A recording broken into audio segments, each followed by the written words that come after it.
Hi hello welcome to our channel. నేను మిసిరి. ఈరోజు మనం చెప్పుకోబోయే కథ మిసెస్ అగస్త్య పార్ట్ 71. కథలోకి వెళ్ళే ముందు వీడియోని లైక్ చేసి హైప్ చేయడం మర్చిపోకండి ఫ్రెండ్స్. ఇక వచ్చేయండి. వెంటనే అగస్త్యకి పదే పదే ఫోన్ చేసినా తనకి బిజీ వచ్చింది. వెంటనే తన పిఏకి కాల్ చేశాను. తను మీటింగ్లో ఉన్నట్టు తెలిసింది. తన కోసం ఎదురు చూస్తూ అలాగే బిక్కి బిక్కిమంటే గడిపేశాను. ఎప్పుడో మధ్యాహ్నం అనగా వచ్చేశాడు. మోకాళ్ళ మధ్యలో తలదూర్చిన నా వల్ల నాశనం అయిపోయిన శ్రీకళ జీవితం గురించి ఆలోచిస్తున్నాను. సెనోరిటా నా ముందు కూర్చుని తను పిలవగానే ఉలిక్కిపడి కళ్ళు తెరిచాను. తన్ని చూడగానే ఎక్కువ ఏడుపు వచ్చేస్తుంది నాకు. వెంటనే తన మీదకి దూకి హత్తుకొని గట్టిగా ఏడ్చేశాను నేను. నా ఏడుపుకి కారణం తనకి అర్థం కాలేదనుకుంటా. కానీ నేను చెప్పే సిచ్యువేషన్లో లేను కదా. శ్రీధా ముందు ఏడవడం ఆపై. తన గొంతు చాలా అంటే చాలా గంభీరంగా వచ్చింది. నా ఏడుపు చూశాక కళ్ళు తుడుచుకుంటూ తన నుంచి దూరం జరిగాను నేను. చెప్పు, ఎందుకు ఏడుస్తున్నావు నువ్వు అని అడిగాడు తను. నేను రాము గురించి చెప్తే నువ్వు పట్టించుకోలేదు. అసలు ఏం చేశాడో తెలుసా అని మళ్ళీ ఏడ్చేశాను నేను. ముందు జరిగిందంటే చెప్పు. నా కళ్ళు తుడుస్తూ అదే సీరియస్నెస్తో అడిగాడు అగస్త్య. రామ్ గాని నేను చంపేస్తాను అన్నాను ఆవేశంతో ఊగిపోతూ. అలాగే చంపుతూ గాని అసలు ఏం జరిగిందో చెప్పు అన్నాడు అగస్త్య నన్ను దగ్గరికి లాక్కుంటూ. వాడు ఏం చేశాడో తెలుసా? నా మీద కోపంతో కళని ఇబ్బంది పెట్టాడు. పాపం తన లైఫ్ని నాశనం చేసేశాడు. మళ్ళీ బోరున ఏడ్చాను నేను. అసలు ఈ కళ ఎవరు? నా గడ్డం పట్టి తల పైకెత్తుతూ అన్నాడు తను.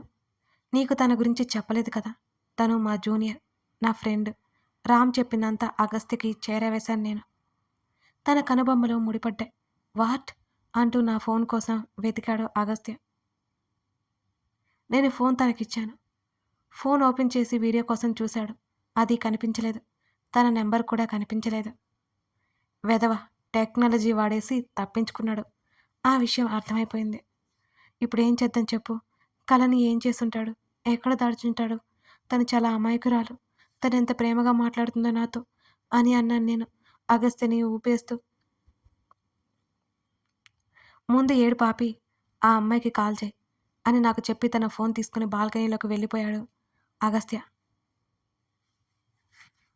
నాకు ఈ ఐడియా ఎందుకు రాలేదు అసలు?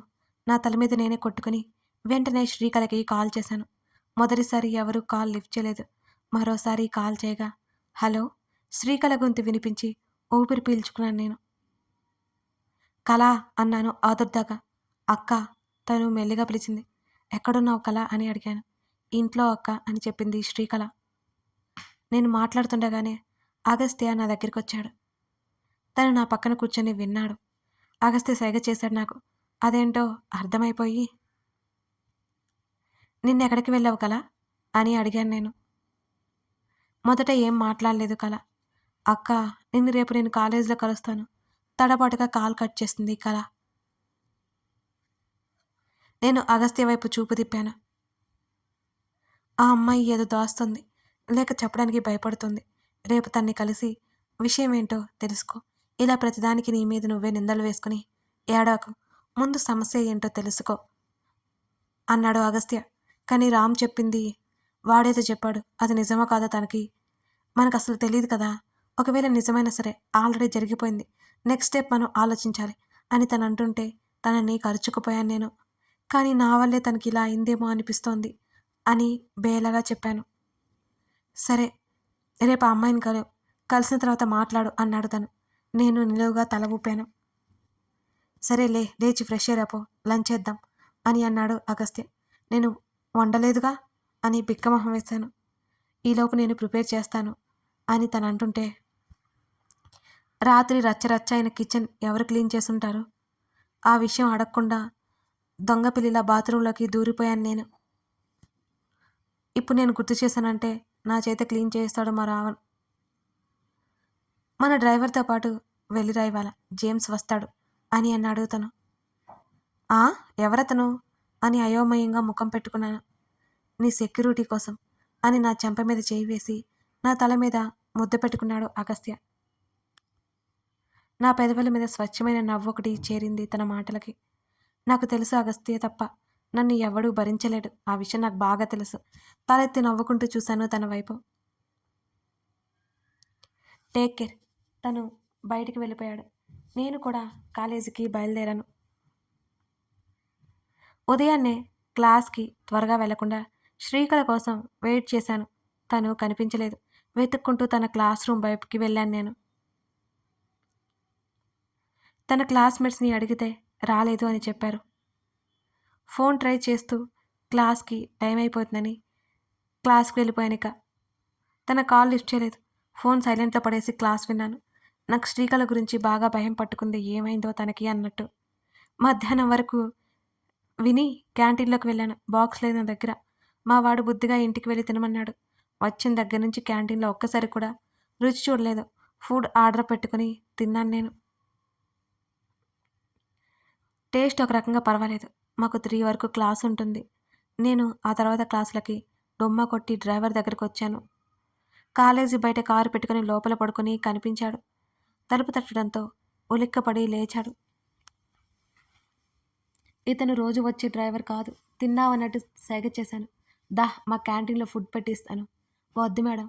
నేను తినడానికి చాలా టైం ఉంది. ఇంటికి తీసుకెళ్ళమంటారా అని అడిగాడు అతను. లేదు, ఒక అడ్రస్ చెప్తాను. అక్కడికి తీసుకెళ్ళు అన్నాను. డ్రైవర్ తల ఊపాడు. ఆలోపే గబగబా జేమ్స్ వచ్చాడు. సారీ మేడం అంటూ కారులో ఎక్కి కూర్చున్నాడు జేమ్స్.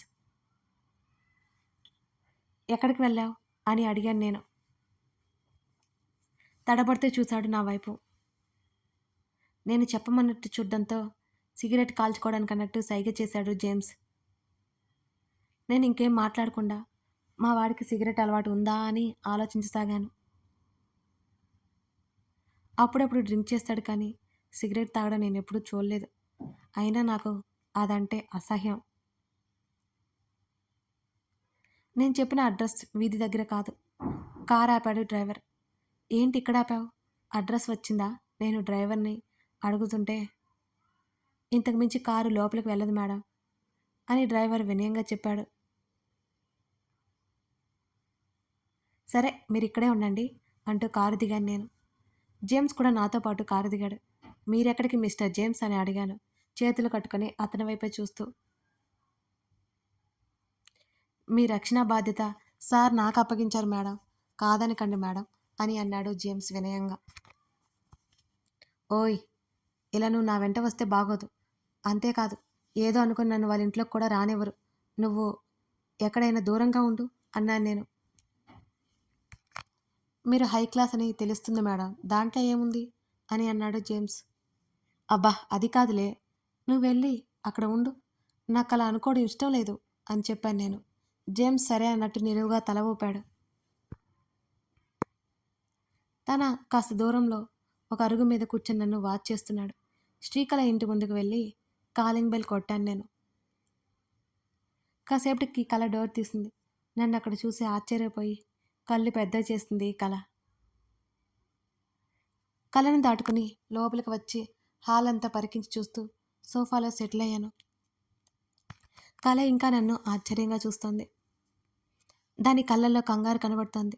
దాని చేతిని పట్టుకుని లాగి సోఫాలో పోలేశాను. అక్క నువ్వేంటి ఇక్కడ? తేరుకుంటూ అడిగింది కళ.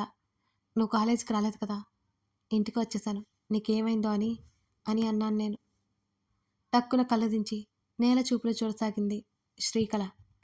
నీతో మాట్లాడాలి కళ అన్నాను. అక్క రూమ్లోకి వెళ్దాం పదా అంది. ఇంట్లో ఎవరైనా ఉన్నారా అని అడిగాను. చెల్లికి కాస్త ఫీవర్గా ఉంటే పడుకుని ఉంది, మనం ఆ రూమ్లోకి వెళ్దాం పదా అనగానే సరే అన్నట్టు తల ఊపి నేను పైకి లేచాను.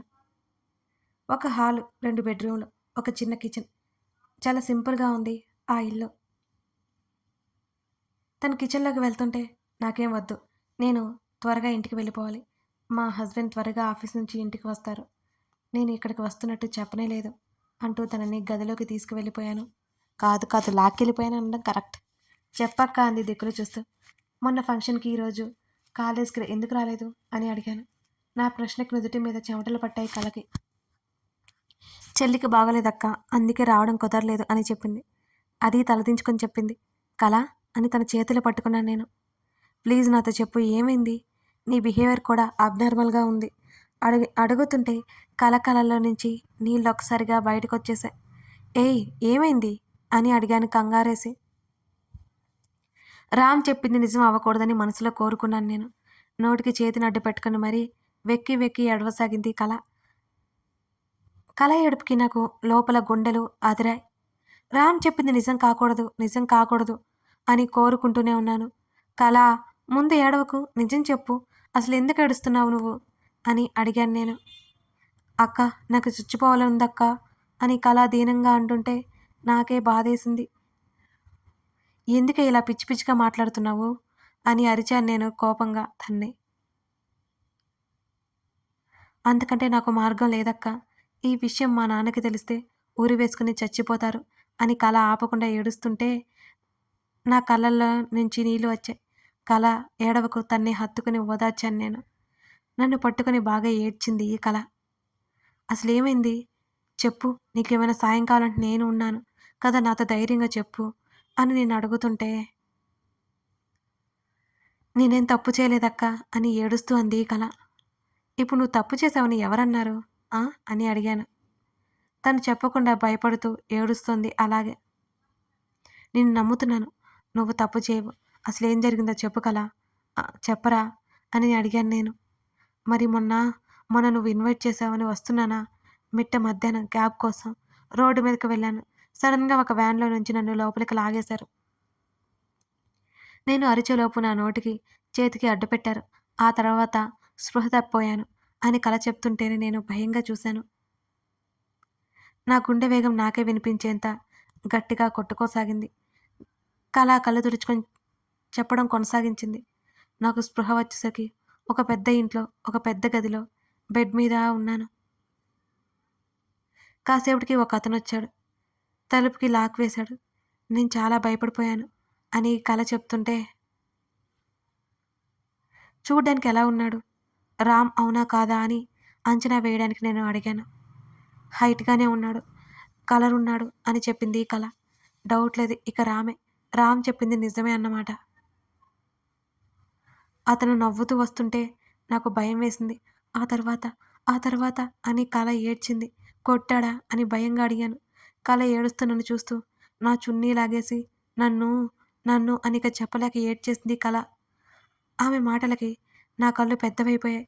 నా శరీరం వణికింది. లేదు, లేదు, అలా జరగకూడదు అని కోరుకున్నాను నేను. నిన్నేం చేయలేదుగా. వణికే చేత్తో తన చేతిని పట్టుకొని భయంగా అడిగాను నేను. బలవంతంగా ముద్దు పెట్టుకున్నాడక్క.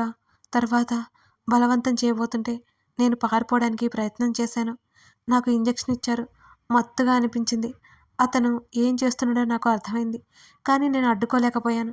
అతను నా జీవితాన్ని నాశనం చేసేసాడక్క. మొన్నంతా వాళ్ళ దగ్గరే ఉన్నాను నేను. నిన్న ఎక్కడైతే నన్ను తీసుకెళ్లారో అక్కడే వదిలేసి వెళ్ళిపోయారు వాళ్ళు. చేతిలో ముఖం దాచుకుని వెక్కి వెక్కి ఏడవసాగింది కళ నాతో చెప్తూనే. నా చెంపల మీద కన్నీరు జారిపోయాయి కల మాటలు వింటుంటే. మా నాన్న, చెల్లి ఊరు వెళ్ళి నిన్న సాయంత్రం వచ్చారు. లేకపోతే నా గురించి చాలా గొడవయ్యేది. ఈ విషయం ఎవరితో చెప్పుకోలేక చచ్చిపోతున్నానక్క. ఎక్కడైనా తెలిస్తే చంపేస్తామని చెప్పారు. నా కుటుంబాన్ని మొత్తం ప్రాణాలతో ఉంచరట అని కల ఏడుస్తుంటే నాకేం చేయాలో అర్థం కాలేదు. నాకు క్లోజ్‌గా ఉండడం వల్లే కలకి ఈ పరిస్థితి వచ్చింది. రామ్ చెప్పినవన్నీ నాకు గుర్తుకొచ్చాయి. పాపం అమాయకురాలు ఎంత భయపడిపోయిందో, ఎంత బాధపడిపోయిందో. కల భయపడకు అంటుంటే, నేను కాలేజ్ కూడా మానేస్తున్నానక్క అని అంది కళ్ళు తుడుచుకుంటూ. అలా ఎందుకు చేస్తున్నావు? వద్దు కల. నిన్ను తీసుకెళ్ళిన వాడి మీద కేసు పెడదాం, కోర్టుకు లాగుదాం అని నేను ఆవేశంతో ఊగిపోయాను. వద్దక్క వద్దు. మా నాన్నకి ఈ విషయం తెలిస్తే ఆత్మహత్య చేసుకుంటారు. మా చెల్లికి బ్రెయిన్ సరిగ్గా పనిచేయదు. అది నేను అన్యాయం అయిపోతాము అని అంది కల. తన కుటుంబం పరిస్థితి వింటుంటే నాకు చెప్పలేనంత జాలేసింది. వాళ్ళని అలా వదిలేసి వెళ్ళమంటావా అని అడిగాను. లేదు, మమ్మల్ని బ్రతకనివ్వమంటాను. నేనేం చేయలేదు, నిస్సహాయరాలిని అని అంది కల ఏడుస్తూనే. అది కాదు కల అని నేను నచ్చజెప్పడానికి చూస్తుంటే, వద్దక్క, ఇప్పటికే నా శరీరంలో ఓపిక లేదు. ఇక వీటన్నిటిని పట్టించుకునే ఓపిక నాకు అస్సలు లేదు. నా జీవితం ఇలా నాశనం అయిపోవాలని రాసి ఉంది. అది అలాగే పోతుంది అని ఏడుస్తోంది కల. నాన్నేమో మా బావకిచ్చి పెళ్లి చేయాలంటున్నారు. నేను ఈ పెళ్లి చేసుకోలేనక్క. బావని మోసం చేయలేను. ఎందుకక్క? ఎందుకక్క నా జీవితం ఇలా అయిపోయింది అని చేతుల్లో ముఖం దాచుకొని కళ ఏడవసాగింది. తన బాధ వర్ణనాతీతం. నాకేం చేయాలో దిక్కు తోచలేదు అస్సలు. తక్షణమే రామ్ ప్రాణాలు తీయాలని మాత్రం అనిపించింది నాకు. అతనికి ధైర్యం చెప్పడానికి కూడా కళకి ధైర్యం చెప్పడానికి కూడా నాకు మాటలు రావట్లేదు. మళ్ళీ రేపొస్తానని చెప్పేసి ధైర్యంగా ఉండమని చెప్పేసి అక్కడి నుంచి బయటకు వచ్చేసాను నేను. కథ కొనసాగుతుంది. ఇలా కళ దగ్గరికొచ్చింది కదా శ్రీధ. కళ ఎలా రియాక్ట్ అవ్వబోతుంది? ఆమె ఏం ఆలోచిస్తుంది? శ్రీధ రామ్‌ని ఏం చేయబోతుంది? అసలు రామ్ చిక్కుతాడా లేదా? ఇవన్నీ తెలియాలి అంటే తర్వాత భాగం చూడాల్సిందే. కథ నచ్చితే లైక్ చేసి కామెంట్ చేయడం మర్చిపోకండి friends. Thank you for watching this video.